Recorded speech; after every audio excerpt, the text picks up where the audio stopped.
Tennessee Homestead. How the heck are you today? I hope you're having a great week. We actually got sunshine and 64-degree weather here in Tennessee. Wow. We have been through the floods, man. I mean, through the floods. It's been nasty weather. Anyway, so it's kind of nice. And here I am stuck in doing office work today. I did get out for a short time. But, yeah. Anyway, let's talk for a minute. This is part of that new Homesteader series. What we'll be discussing today is YouTube. Yeah. And a few other things too. But mainly YouTube. When I first got into YouTube, it was an entirely different ballgame. You know, you had where you came in and you got monetized right at the beginning, right at the start. I didn't. There for the longest time, I didn't intend to monetize because that wasn't the reason for it. It was the channel was going to be more of a PSA kind of thing. But then I found I had to start buying cameras and editing equipment, and so I thought, well, if I can get it to pay for itself, that'd be cool. And that's about where I'm at now, you know. I don't make a heck of a lot of money off of this thing because I'm a small channel, which makes it tough dealing with some of YouTube's nonsense because they like dealing with these guys that are these, you know, got the million subscriber kind of thing. So, you know, if you're a smaller channel, be advised, you're not quite given the love that they give the larger guys. And rightfully so. They sell more ads for those large sites, right? And with YouTube, that's really what it's all about. Nowadays, I think you got to have like, I don't know, so many views and so many subscribers and yada yada yada to monetize. And I'm getting ready to find that out because I'm bringing another channel online. It's an old channel that I had that I fiddled with while I was going through my divorce and stuff of that nature, kind of just something to fill my time, you know, more than anything else. Then got onto the things and just kind of let it sit. And I really don't want to pick back up on that particular topic that I was dealing with. I've started revamping the site. I've taken down most of I put all the videos into one playlist, and I'm going to delete all the old stuff out whenever I start uploading new things. Take you along kind of on that journey too. How's that? Show you how the headache begins. The biggest thing is, let me tell you a few things you might want to get into. If you don't have editing software, there's a lot of free ones out there that are pretty good. Okay. And I haven't fooled enough with them to tell you this one's the best and this one's not. But there's tons of information out online telling you what the best editing software is. Now, all the free ones, of course, they're forever trying to prod you into buying the fully functional. And as you grow and you start seeing the benefits of a little better editing software package, you'll probably want to pick it up. I run what they call Pinnacle 24. I started out with like 22 and went up to 23, and now I'm on 24 because they keep adding new features. So everybody's, you know, always upgrading their software. Money out of your pocket, you know. And since your main focus is your homestead, and I understand that, and that's where your main focus should be, let me give you some tips on how to go about this whole thing. If you're set up to be able to do live streams, here again, that requires a little more camera equipment, a little bit more in the microphone area, things of that nature. So that might be a little further down the road for you. But it is a good way to generate revenue and also to build a community. People like watching live streams, okay? I keep thinking about doing one, but every time I do, then suddenly the company will get busy or that'll get busy, and it's like, when am I going to find time to do this? I barely got time to get videos out. And that's the next topic. Videos.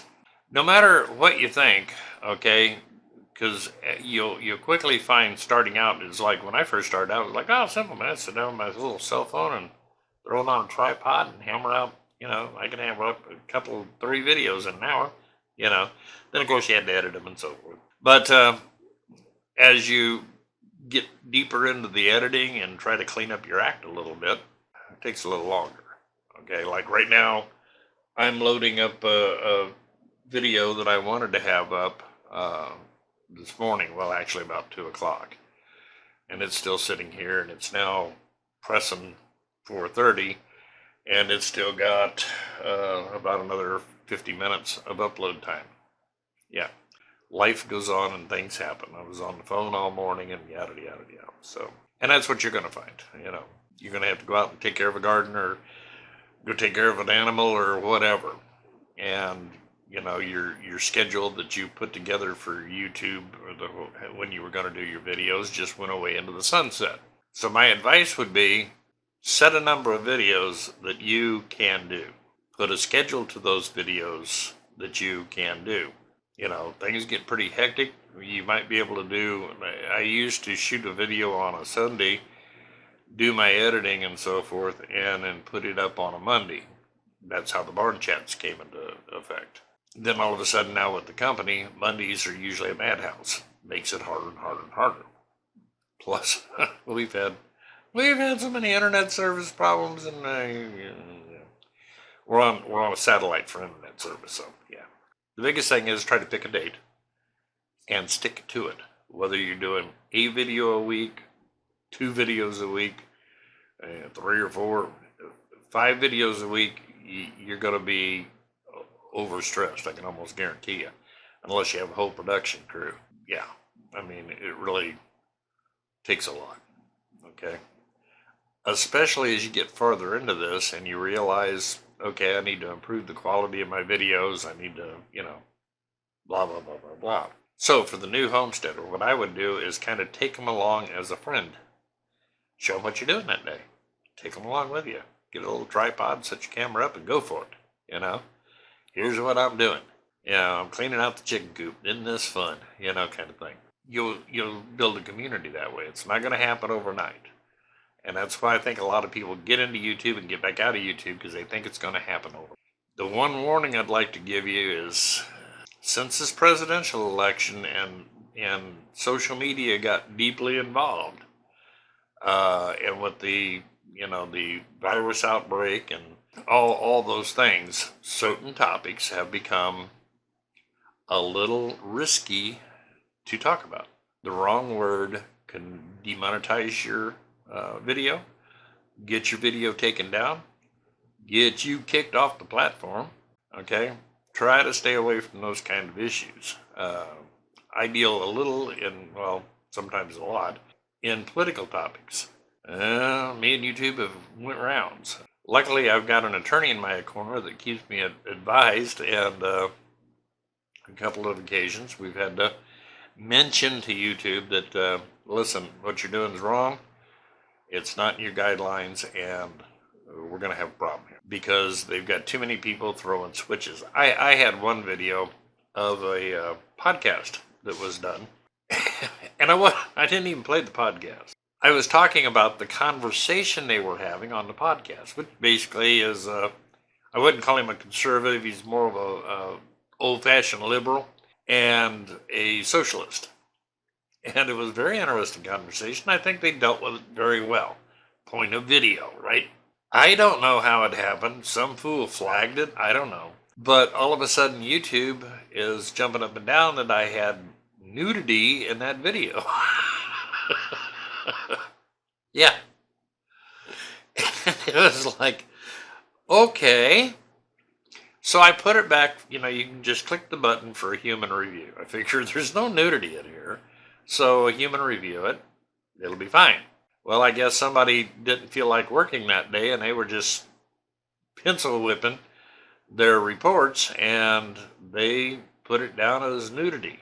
So then they wouldn't even re-review it, and stuff of this nature.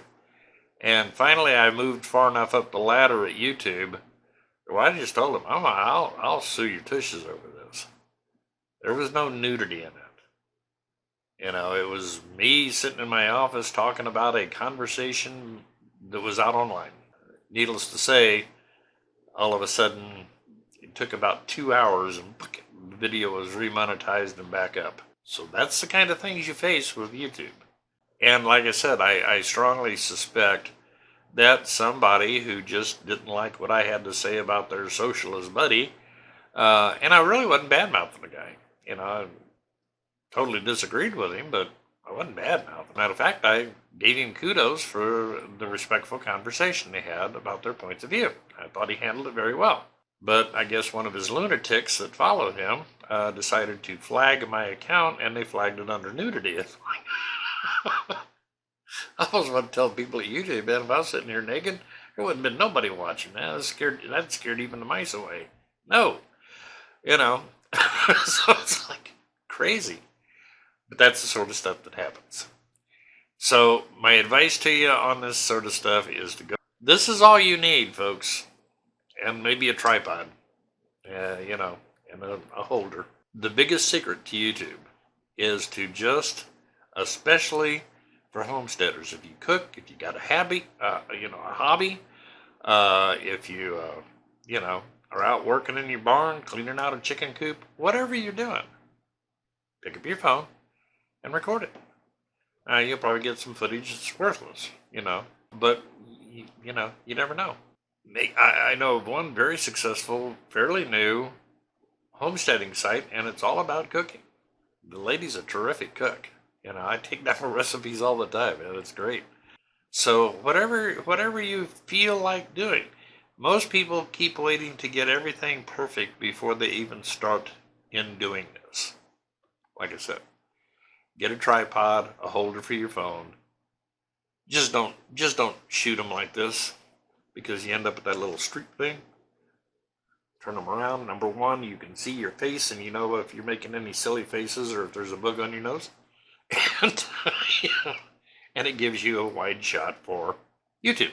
Short of that, get out there and start shooting videos. Get to know other YouTube video content providers. They're more than willing to help you out.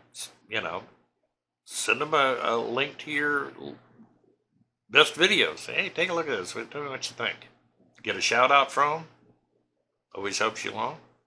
Don't think about it. Just do it. But watch YouTube.